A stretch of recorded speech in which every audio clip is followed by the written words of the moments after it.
En Afrique, il n'y a pas de bons hommes. En Europe, il n'y a pas de bons hommes. En Asie, il n'y a pas de bons hommes. En Amérique, il n'y a pas de bons hommes.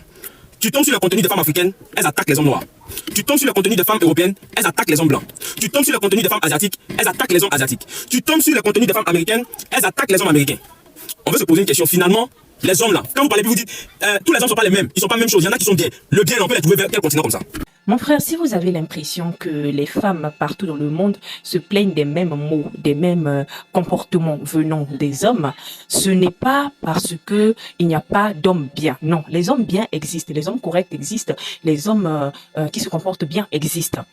Mais le problème, c'est un système, le système patriarcal, c'est-à-dire le système où l'homme est représenté comme l'autorité suprême et la femme est représentée comme celle qui doit être dominée, celle qui doit être écrasée, celle qui doit être assujettie, celle qui doit être contrôlée.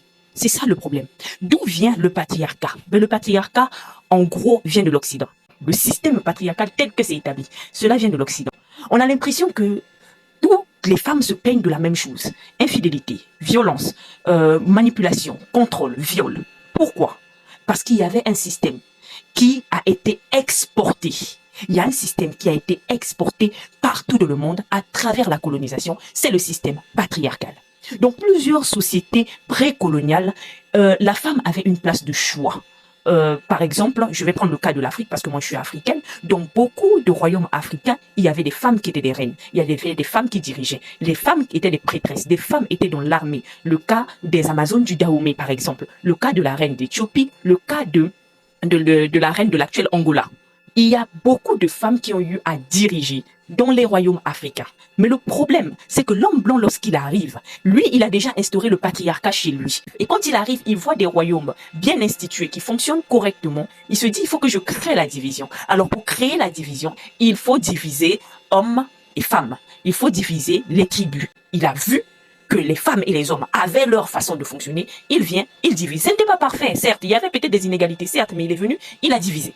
Donc, les femmes qui avaient le rôle de prêtresse, qui avaient le rôle de reine, qui avaient le rôle de dirigeante, étaient relayées au second plan et elles devaient être là à écouter et à accepter, à obéir aux hommes. Donc, l'homme blanc vient dominer l'homme africain ou l'homme asiatique, l'homme amérindien et il dit aux hommes de dominer les femmes.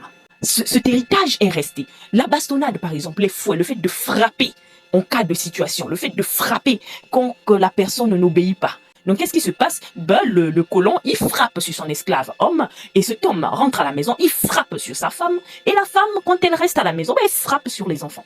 Ça, c'est un exemple que je donne comme ça. Le système patriarcal a été exporté partout dans le monde, à travers la colonisation, de la même manière que les colons ont colonisé quasiment le monde entier. C'est comme ça que le système patriarcal et le sexisme a été exporté partout dans le monde. Voilà pourquoi on a l'impression on dirait que les hommes se comportent de la même manière. Que ce soit en Asie, les femmes vont se plaindre de la même chose. Si ce n'est pas l'infidélité, c'est la violence physique, c'est le viol, c'est les bastonnades, c'est les humiliations, le contrôle, l'envie de contrôler le corps de la femme, l'envie de contrôler les choix de la femme, l'envie d'imposer à la femme ce qu'elle a à faire. Ça, c'est typique du système patriarcal et ça a été exporté à travers la colonisation. De la même manière que le racisme a été exporté à travers la colonisation. Oui, allez partout dans le monde. Allez partout dans le monde. Vous verrez que les Noirs ne sont pas aimés, les Noirs ne sont pas respectés. De la même manière qu'ils ont fait la hiérarchie des races, où ils ont mis que plus tu as la peau claire, plus tu es intelligent, plus tu es beau, plus tu es valeureux, plus tu es respecté. Et plus tu as la peau foncée, moins tu es respecté, moins tu es valorisé, moins tu es... Voilà. Et de la même manière, ils ont fait avec les hommes et les femmes. Voilà pourquoi, que ce soit en Asie, en Amérique, en Afrique, en Europe, en Océanie, partout dans le monde, les femmes se plaignent des mêmes mots. Et comme avec les réseaux sociaux, nous avons accès au contenu de tous les continents, on a l'impression que les hommes sont mauvais partout. En soi, ce n'est pas qu'il n'y a pas d'hommes bons. Il y a des hommes bons. Il y a des hommes bons. Moi, je le dis toujours ici sur mon compte TikTok. C'est pour ça quand une femme vient se plaindre, mon mari est comme ça, mon homme est comme ça, mon fiancé est comme ça, je lui dis quitte-le. Parce que les hommes bons existent. Moi, je sais et je crois que les hommes bons existent. Moi-même là, je suis africaine. Je suis congolaise. J'ai épousé un Congolais. Je n'ai pas épousé un Européen. Mais je vous dis, le gars est correct. Le gars est bien. Il y a beaucoup d'hommes européens qui ne font pas ce que mon mari fait à la maison. Individuellement, il y a des hommes bien. Mais collectivement, le système patriarcal favorise les hommes. Voilà pourquoi les femmes se plaignent des mêmes mots partout dans le monde.